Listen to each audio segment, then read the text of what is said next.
Have you been thinking too much? Yeah, that's pretty understandable. I once used to think too much too. Then one day, something just changed. I don't really know what it was. I think it might have been my decision to study the ways of life, study existence, man, our minds. Some people like to call it philosophy. Have you heard of it? Yeah, I'm sure you have. Most people dabble in it here and there. They just, don't really realize it. But it got me thinking about how words don't really mean anything. Really, we could put a meaning on towels, to dry, to wipe things up. These cloths, these fabrics that are absorbent.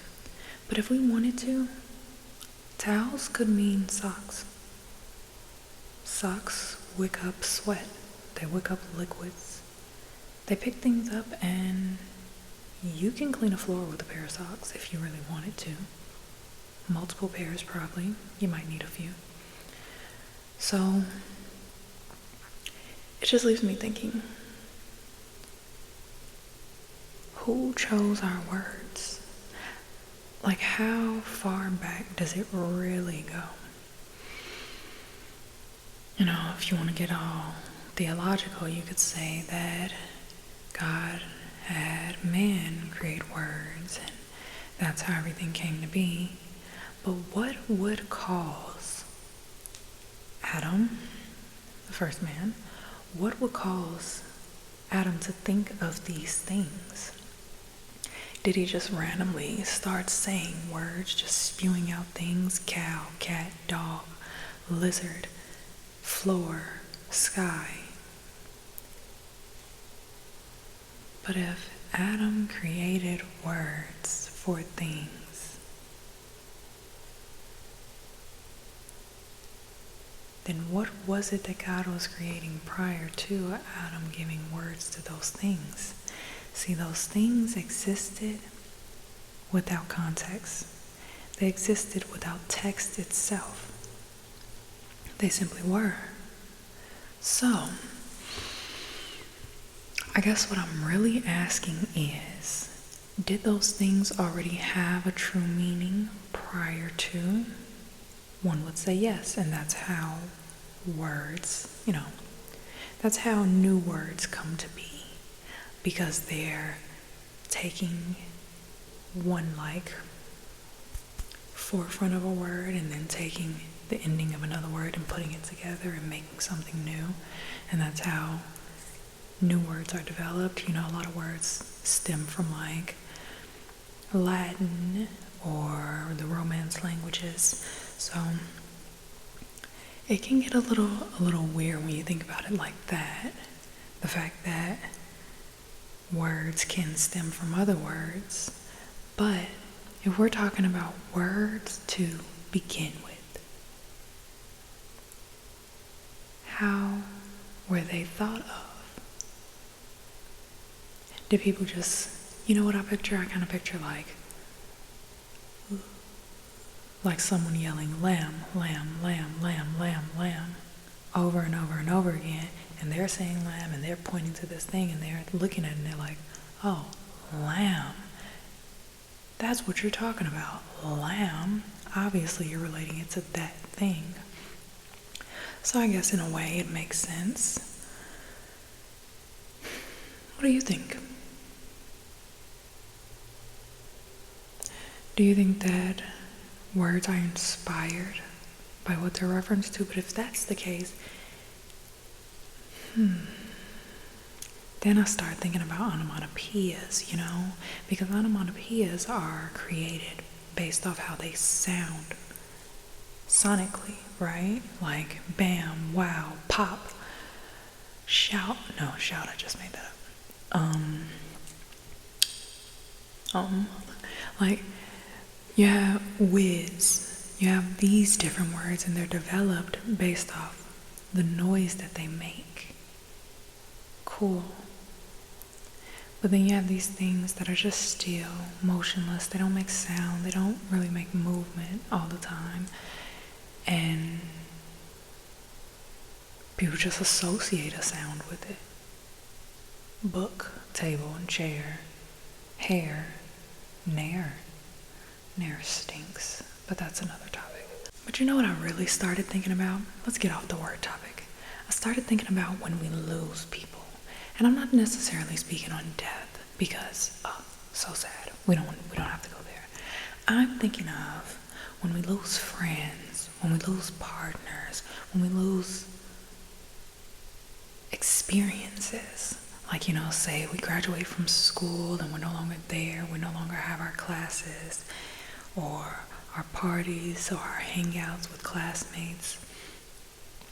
When we lose something or someone, who's to say that we're not losing part of ourselves? Because I would say that if you and someone have all these secrets, right?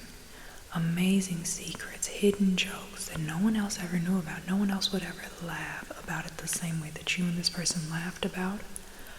When you lose that person, all those experiences are gone. They're gone forever. They can only be relived through your mind, from your perspective, and there might be pieces that you miss and forget about. There might be pieces that you need to really feel the emotion and experience of the story, and you no longer can. It's gone.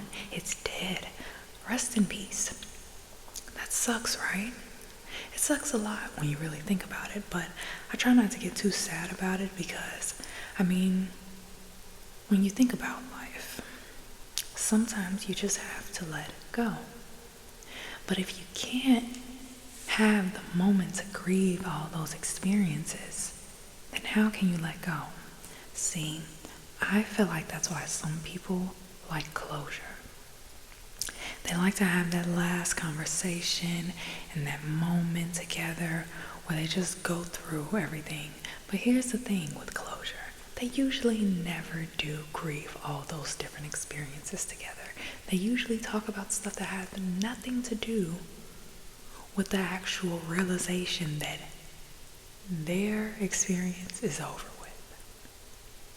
So really, what does closure ever really do for one besides open up a new wound, a new memory that you have to live through and experience over and over and over again, along with having to grieve all the other experiences that one already had? Now, when you think about it from a school point of view, you start to think about those people that peaked in high school, right? The people that were high and mighty, that were living it up, and they were the life of the party. You ever wonder why they act the way that they do later down the line? Why they keep bringing up what they did and who they were in high school and all these different points they made, just all this stuff. They kind of wear the similar clothes. It's because they have not grieved their experience with school. They haven't grieved their experience with popularity. They haven't grieved their attention that they were gaining. And so they hold on to it. They cling on to it tight. And they just simply can't let go, because if they let go, then that means they have to move on. That means they have to let that part of themselves die. And who wants a part of themselves to die when they think that it's the highlight of their life? Kind of sucks, doesn't it? But hey, it's not my story to tell. Now, you know what that also makes me think about?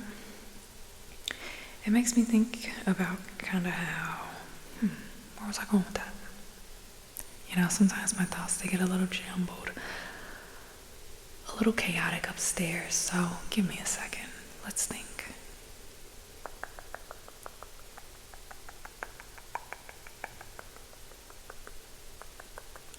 I was thinking about how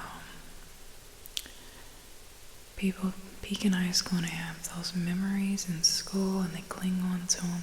Yes, People cling on to things, and I feel like that's also why they cling on to friendships, why they cling on to relationships, why they cling on to jobs, because they don't think that it can get any better than that. And if things can't get better than that, then why would I let this thing go? It's like having the perfect piece of chocolate, and you know that once you take that last piece of chocolate, you're going on a diet for the next year.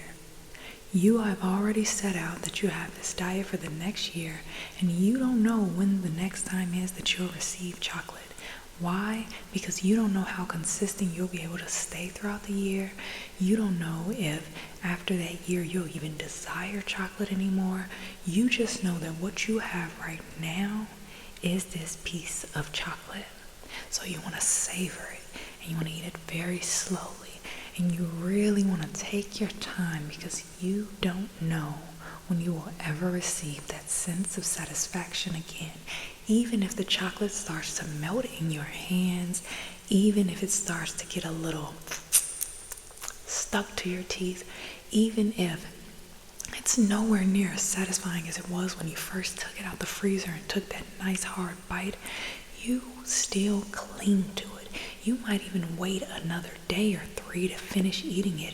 At that point, the chocolate's kind of nasty. A net might have landed on it. You don't know what's happened to that chocolate, but it is no longer the same. It's no longer as enjoyable, but it is still better than having no chocolate at all. So you cling to it. You cling and you hang on, and you just can't let that piece of chocolate go. And yet, little do you know that once that year diet is up, you're going to go to Belgium, and you're going to have the best piece of chocolate that you could have ever imagined. And you want to know the best thing is that you're going to go to a shop next to that shop where you had that piece of chocolate, and you're going to have an even better piece. And it will only get better from there if you allow it to. And yet you cling and cling and cling and cling and cling and hold on to that melty, nasty, moldy, net-touched piece of chocolate, because you just can't bear the possibility that the goodness might come. You want what's certain. And that is the danger with not grieving what is happening. That is the danger with not moving on. You end up stuck and settling and in pain, because that piece of chocolate is no longer any good, and now you need to get your stomach pumped. So maybe let the chocolate go, the nasty chocolate, and allow the new chocolate to make space. And that's just a metaphor. That's just a little scenario, just to get your mind pumping. But I really want you to think about that. How many pieces of nasty, melty chocolate are you holding on to right now? I'd like to know. Because you can't keep holding on to the moldy chocolate and expect the new chocolate to come in and be so magically delicious. That's honestly why some people, they see you eating healthy, and they think, oh, that's disgusting. I could never do anything like that, because they're holding on to their nasty, moldy chocolate. And if you could just let it go, you could devour that salad with so much satisfaction that you wouldn't even understand how anybody could not indulge in one. It's crazy, right? Fascinating. So, why don't we grieve? Why don't we grieve more often? We only seem to want to grieve when there's a death, a physical, live human death. Maybe even an animal's death, sometimes we grieve as well. But when it's not that, we seem to just keep going through the motions of life, miserable, unhappy, hanging on for dear life. But if we grieved more often and let go, some people like to call them ego deaths. If we just let go more and more and more and more and more, we could get closer and closer to that flight to Belgium and experience the great satisfaction of chocolate, freshly made chocolate, beautiful cocoa, cacao beans. Oh, how to experience something so surreal. You don't even understand. I'm salivating thinking about it, because I love chocolate myself, So, I just want you to think about that. Just think about how much further you could be in life if you could just throw the chocolate in the trash, throw the friendships away, throw Throw the relationships away. Throw the old you away. Throw it all away. Just die, die, die, die. And I don't mean physically. I don't mean literally. We don't do that over here. Not over here. Sorry. No, thank you. But what we can do is release old versions of ourselves. Have a little funeral for them. Write a little note. Put it on some paper. Put that paper in a little container, fire safe container. Burn the paper. Just burn the paper. Act like it doesn't even exist. Once the fire is over with, pour a little water on there so you don't catch anything on fire. But just burn the paper. Have a funeral for the old you. Have a funeral for the old relationships that you had. You don't even have to tell these people why you don't want to be friends anymore. You don't have to tell these people why you don't want to be, well, you probably have to tell them why you don't want to be in a relationship anymore. That would be pretty awkward now, wouldn't it? But you do this, you write those notes. You don't have to tell them in full-blown detail what's holding you back. You just have to know yourself. You write it on a piece of paper. You burn it. You let it go. New funeral. Write down something else that you want to let go. New funeral. You let it go, let it go, let it go. As these old yous die, as these old relationships die, you're going to be sad. You're going to cry.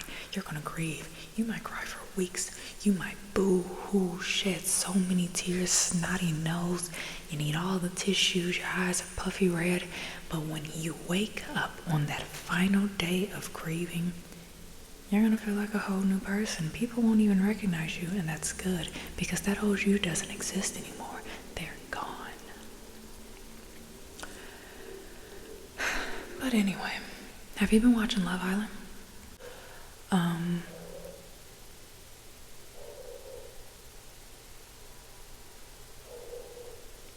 Be so for real.